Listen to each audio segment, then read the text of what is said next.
Introduction दिनु त आफ्नो। मेरो नाम चाहिँ आशुतोष हो होइन, मलाई सबैले एस भन्छन्। अनि ऊ चाहिँ मेरो वाइफ। मेरो नाम चाहिँ सदिक्षा हो, त्यही हो आज आएको घुम्नलाई। एलिजा, मेरो नाम त थाहा छँदैछ। म चाहिँ रवि। अब हामी कहाँ जाँदैछौँ आसु? हामी अब मेरो सासु आसु हामी अब कोला र कङ्गारू हेर्न गइरहेछौँ। आज हामी चाहिँ अब यहाँ पुगिसकेका छौँ। के रे यो?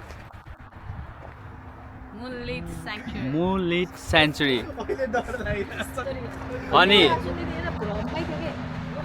यहाँ चाहिँ के भयो भने अहिले आइरहेको थियो हामीहरू गलत लेनमा चलाएर, जहाँबाट अगाडिबाट गाडी आइरहेछ नि हामी चाहिँ त्यही बाटोमा गइरहेको थियौँ। अपोजिट लेनमा गाडी छिर्यो। अगाडिबाट गाडी आइरहेको थियो।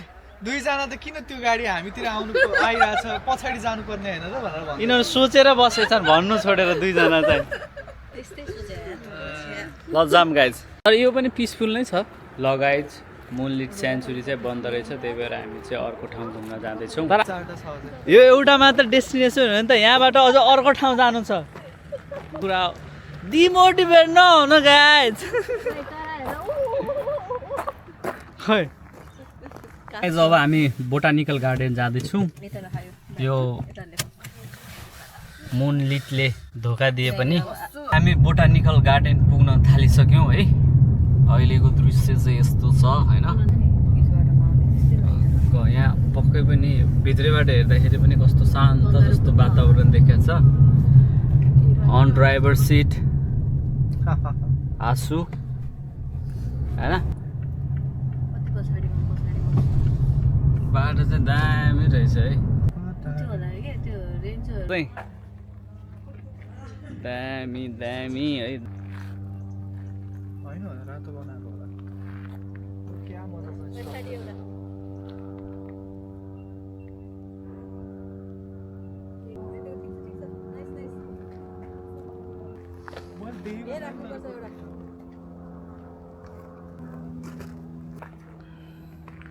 यो ठाउँ मन पऱ्यो कि परेन त अब? एल्जा कस्तो लाग्यो त यो ठाउँ त? दामी छैन त? ल हेर आबुई, दामी।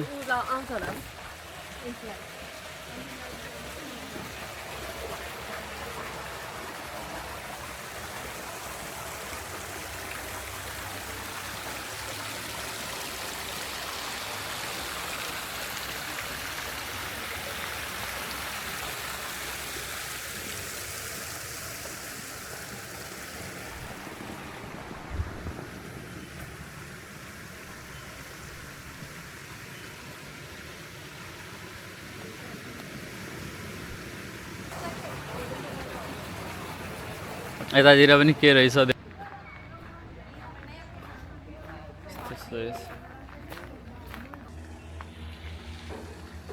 उनीहरू चाहिँ वहीँ छन्, उनीहरूलाई आऊ भनेको त्यहीँ फोटो खिचिरहेको, त्यही ठाउँमा को फोटो खिच्ने ठाउँ भेटिसक्यो गाइजहरूले छ्याप छ्याप छ्याप फोटो हान्दैछ नि। लेक जस्तो बनाएको छ यता चाहिँ।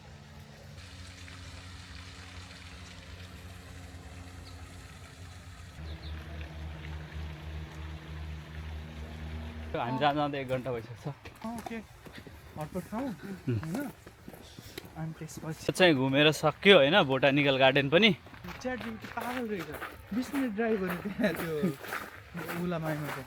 हामी चाहिँ कुन बिचमा आएको अरे? अघि हेर्दा के देखिरहेको थियो? टिल पार्कडेल। यसो हिँड्दा हिँड्दै समुद्र आयो, यसो हेरिदिउँ न भनेर समुद्रतिर। यहाँ हिँड्ने बाटो चाहिँ राम्रो रहेछ, पिच भएको भए अझै बवाल हुन्थ्यो होइन। मैले तर कति मान्छेलाई भने जाम स्विमिङ गर्न भनेर, कोही पनि एकदिनै गर्दैनन्। सबै नेपालीहरू स्विमिङ गर्न जाँदै मरेछ नि त। अनि सबलाई अब त्यो आउँछ जस्तो लाग्छ। त्यो अस्ति खोलामा अनि आम्फाले गयो नि त। हो र? भने राम्रो गर्दो रहेछु है मैले। जानुपर्छ स्विमिङ। मैले स्विमिङ क्लास गरेको भए त म खतरा हुन्थ्यो होला त भने यार। Swimming class? बच्चामा अनि खोलामा गरेको त्यही त हो स्विमिङ क्लास। रेस आसुको भेज चाउमिन। एक हाफ चाउमिन। हजुर थाहा चाहिँ थाहा 1 करोड पायो के गर्ने होला। 1 करोड पायो भने के गर्छ भन्नु मलाई थाहा छैन नि के हो मान्छेलाई चाहिँ 1 करोड पायो भने के गर्छ भन्नु चाहिँ नि एक हाफ चाउमिन खान्छ भन्छ होइन हेरेको छु त्यो वाला ल गाइस थुप्रै ठाउँ घुम्यो है अनि आजको भिडियो चाहिँ यति नै भयो टाइम पनि कम थियो त्यही भएर okay guys see you in next blog